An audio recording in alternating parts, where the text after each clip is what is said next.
I just wanted to say welcome to my channel. If you haven't been here before, my name is Julie and I'm the author of the blog CapturingWonderland.com. This is going to be a non-typical video from me simply because I recently had my main camera broken. So I'm working with what I had. I wanted to add a lot of different other footage to this video, but it is what it is. And so I really appreciate you just coming along with us as we forage for wildflowers and give me the opportunity to tell you a little bit about the reasons why I love wildflowers and foraging for wild edibles in our native environment and some of the additional benefits to things like that, and also including your children in it. So let's get into the video.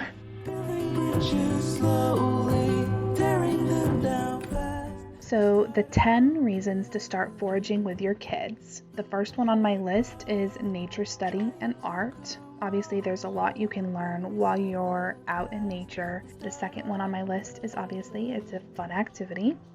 3, you are learning about potential emergency food sources, which is especially important in today's world. Number 4 is free food. I mean, who doesn't like free food? And you can start including these foods that you find in your everyday life. And actually, many of these wild edibles are higher in vitamins and nutrients than you would find in things in the stores. So they're way healthier for you in many cases. 5, knowledge about edible and toxic wild plants. So while you're learning about things that are edible, you will also come across things that you can teach your children to be wary of or to completely stay away. And that knowledge is extremely beneficial to keeping your children safe. 6 is salvaging native plants for our own garden. You can actually dig plants up and you can move them or transplant them into your own garden. This is something that I plan on doing for the cottage garden that I'm actually building alongside my house, and I hope to take you all along that entire process as soon as I get my brand new camera in. 7 is locating plants to harvest seed heads. So in another way, this is also salvaging native plants for your gardening, in that you are taking the seed heads off of the plant when they start preparing their seeds at the end of their season, and then you can then use those seeds for the next season to start your own starts, basically. 8 is identifying invasive species, and this is also helpful because it helps you eliminate certain plants that you would include in your own landscaping. Native plants are so beneficial to your local pollinators and the ecosystem and environment that you live in. So you don't want to harm that by propagating any more invasive species. Typically they are invasive for a reason, and usually they're aggressive. So it's always good to identify those species and even help other people with that knowledge. 9 is obviously the educational aspect, like I talked about it somewhat, but plants and the ecosystem and the habitats for these animals, all of that is educational, and it's actually more fun and enjoyable for kids to learn these facts when they are in the environment itself. 10 is identifying plants with medicinal properties. A ton of these wild edibles have huge medicinal benefits, and you'll never know about them unless you actually start doing your research. And so one of the things I like to do when I'm out with my kids doing things like this is I will bring along my cell phone and I will actually take pictures of plants, just a few at a time, maybe 5 or 6 at a time, and I will go into a deep dive into them. I'll use Google Lens or another plant identifying app, and I will figure out what they are, if they are helpful in any way, and then what parts of the plant obviously you can use and what they can be used for. So great information. Obviously another form of education. We're all trying to come over memories of the past and start over. Wow, look at these. Ooh, those are pretty.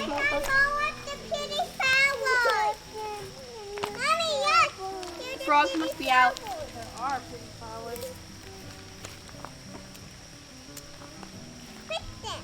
Right there, Bren.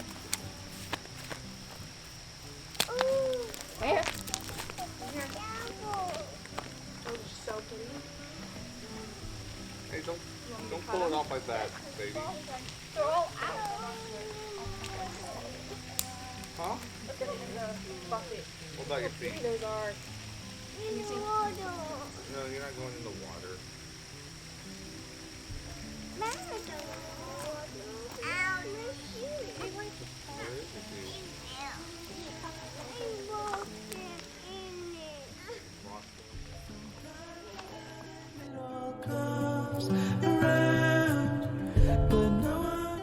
This property that you're seeing us in will not apply to some of the rules that I'm going to state in here simply because this is my parents' private property. So some of the supplies you may want to plan your foraging adventure. Number one, gardening gloves. I wish that I had thought about this ahead of time because we actually did find some toxic plants. And there are occasionally plants that even if you touch them, you will have a serious allergic or toxic reaction to them. Things like stinging nettle or water hemlock even. 2, proper attire. Hats, long sleeves, hiking shoes, etc. If you're going into an environment that you are not 100% sure of, just be prepared. Number 3, insect repellent and sunscreen. Tick-borne illnesses are a serious thing, and we deal with a lot of ticks in the state of Missouri.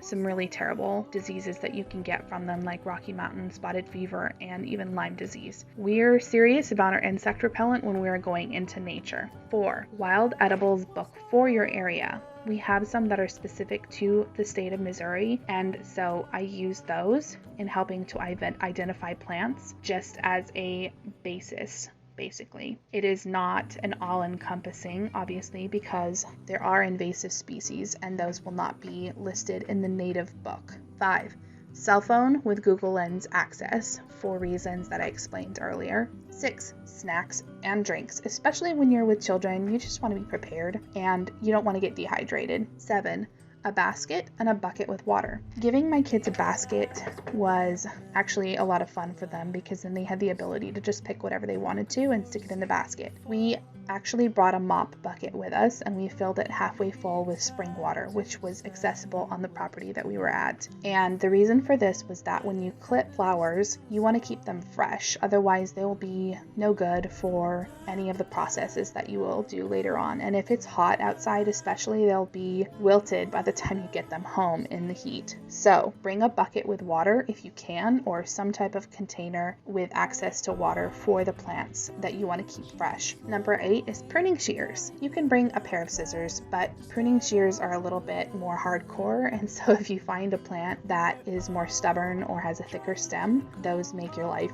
a lot easier. Number 9, if you're going into the woods, please be aware that there are wildlife living in there also. Wild animals are foraging the same time you are, so any deterrents like a bear bell or bear spray is possible, especially if you're going into a larger part of woods. Also, please inform your children to be very aware of snakes. We have to be very careful about this, even on my parents' property, obviously, because it's a still wild area. Snakes are great at blending in with their environment, so you always want to be super sure of where you're sticking your hands when you're in the wild. Some best practices for being safe when you forage. 1 is do not overpick in any singular area. Obviously, these plants need to be able to come back the next year, and many times plants will not come back if you have picked them basically out. A lot of these plants come back every year by dropping seeds into the ground. If you take everything in the area, they won't have any seeds to drop. Therefore, the area will be completely empty the next time you come around next year. Number 2, when in doubt, do not eat it. If you are not 100% positive about your plant identification, don't eat it. 3, avoid plants that have a strong, off-putting odor. So if it stinks, probably best to just assume to not put it in your mouth. 4, do not touch or consume plants with leaves that grow in groups of 3, such as poison ivy. We learned the saying, leaves of 3, let it be, and that's a good way to teach your children. Number 5, learn about the whole plant before consumption. There are many plants that only the roots are good or only fresh leaves are good. Certain plants shouldn't be eaten raw, so it's just a good idea to have all of that information before you try anything. 6, do not eat fruit or berries that have the appearance of spoiling. You could get very sick. 7, be wary of possible unknown allergies. So it's a good idea to try foods in a safe environment where you can get medical help should you need it. 8, Eat a small amount to start. In the same way, you have no idea if something will affect you poorly. So if you eat just one, and then you don't mix different types of them, so just eat one new one at a time, and that way you'll know which one caused you problems instead of having to guess between several. 9. Always best practice to leave no trace principles, to leave your surroundings as good or even better than you found them. We don't leave any trash or anything at all. We take everything with us and keep our forests and our wildlife as clean as possible.